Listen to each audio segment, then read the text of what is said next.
সদৌ অসম আদিবাসী ছাত্ৰ সন্থাৰ ওপৰত বিৰূপ মন্তব্য আগবঢ়াইছিল। তেখেতক আমি ধিক্কাৰ জনাইছোঁ, গৰিহণা জনাইছোঁ। তেনেকুৱা মন্তব্য কৰাৰ পৰা বিৰত থকাৰ কাৰণে আমি আহ্বান জনাইছোঁ। তেওঁ আদিবাসী জনগোষ্ঠীৰ এজন নেতা হৈ আদিবাসী জাতিটোক নেতৃত্ব দিয়া সদৌ অসম আদিবাসী ছাত্ৰ সন্থাক তুচ্ছ তাচ্ছিল্য কৰা কথাটোৱে জাতিটোক অপমান কৰা বুজাইছে, তুচ্ছ তাচ্ছিল্য কৰা বুজাইছে। এয়েহে আমি 7 দিনৰ ভিতৰত তেখেতক আদিবাসীৰ ওচৰত আচাৰ ওচৰত ক্ষমা খোজাৰ কাৰণে আমি আহ্বান জনাইছোঁ। অন্যথা আদিবাসী ছাত্ৰ সন্থাই জিলাই জিলাই তেওঁৰ প্ৰতিমূৰ্তি দাহ কৰিবলৈ বাধ্য হ'ব। লগতে আদিবাসী ছাত্ৰ সন্থাৰ যিকোনো অনুষ্ঠান সভা সমিতিত তেখেতক বৰ্জন কৰা হ'ব। সদৌ অসম আদিবাসী ছাত্ৰ সন্থাৰ জন্মলগ্নৰে পৰা জাতিটোৰ কাৰণে, জাতিটোৰ প্ৰতিষ্ঠাৰ কাৰণে, আত্মপৰিচয়ৰ কাৰণে আৰু জাতিটোৰ সৰ্বাংগীন বিকাশৰ কাৰণে কাম কৰি আহিছে আৰু জাতিটোক ঐক্যবদ্ধ কৰাত সক্ষম হৈছে।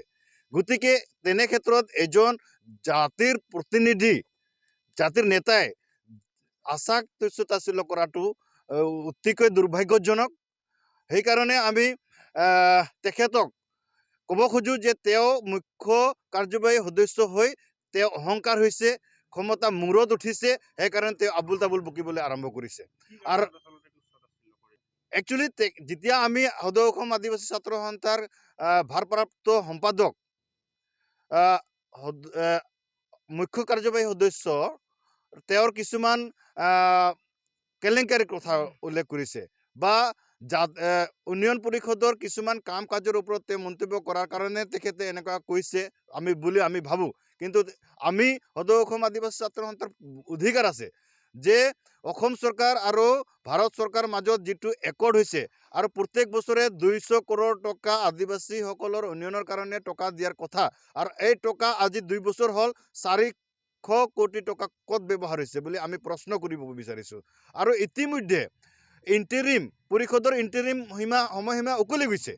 গতিকে সন্মানীয় অসমৰ মুখ্যমন্ত্ৰী ডাঙৰীয়াক আমি অনুৰোধ জনাইছোঁ, অতি সোনকালে পৰিষদখন ভংগ কৰিব লাগে আৰু নতুন পৰিষদ গঠন কৰি যোগ্য ব্যক্তি আৰু আদিবাসী জনগোষ্ঠীক সৰ্বাংগীন বিকাশ কৰিব পৰা আৰু সন্মান কৰিব পৰা ব্যক্তিকে মানে মুখ্য কাৰ্যবাহী সদস্য চিলেকশ্যন কৰিব লাগে বুলি আমি অনুৰোধ জনাইছোঁ।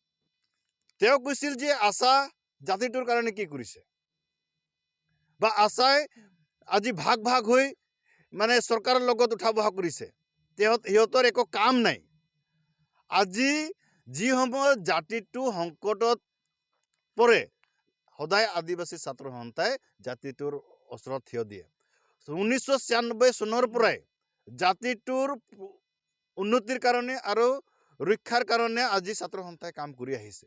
তেনে ক্ষেত্ৰত তেওঁ এজন জনপ্ৰতিনিধিয়ে আশাক তুচ্ছ তাচ্ছিল্য কৰাটো একেবাৰে গ্ৰহণযোগ্য নহয়। সেইকাৰণে আমি ধিক্কাৰ আৰু গৰিহণা জনাইছোঁ। ছাত্ৰ সন্থাক লৈ মানে বহুত তুচ্ছ তাচ্ছিল্য কৰিছে।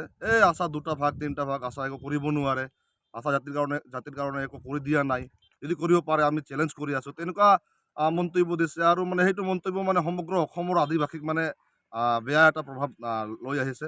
তো আমি ভাবোঁ যে যদি অতি সোনকালে যদি ক্ষমা নোখোজে CM জনে বা কাৰ্যবাহী সদস্যজনে, তেনেহ'লে মানে আমি সমগ্ৰ অসমত লগতে BTRতো আমি তেখেতৰ প্ৰতিমূৰ্তি দাহ কৰিম আৰু লগতে প্ৰত্যেকটা আদিবাসীৰ সভাত আমি তেখেতক বৰ্জন কৰিম। আৰু লগতে আমি RTI মাৰিম যে 2টা বছৰ উকলি গ'ল, AWDC হোৱাৰ পিছত 2টা বছৰ উকলি গ'ল।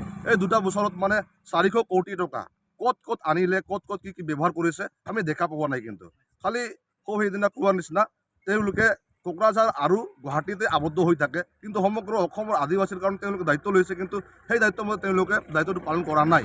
আৰু তেওঁলোকে কৈছে আশা একো কৰি দিয়া নাই বুলি, কিন্তু আমি আশাৰ বহুত অৱদান আছে। AWDC-টো গঠন হোৱাত বা AWDC একৰ্ড হোৱাত মানে আশা আদিবাসী ছাত্ৰ সন্থাৰ বহুত অৱদান আছে আমাৰ।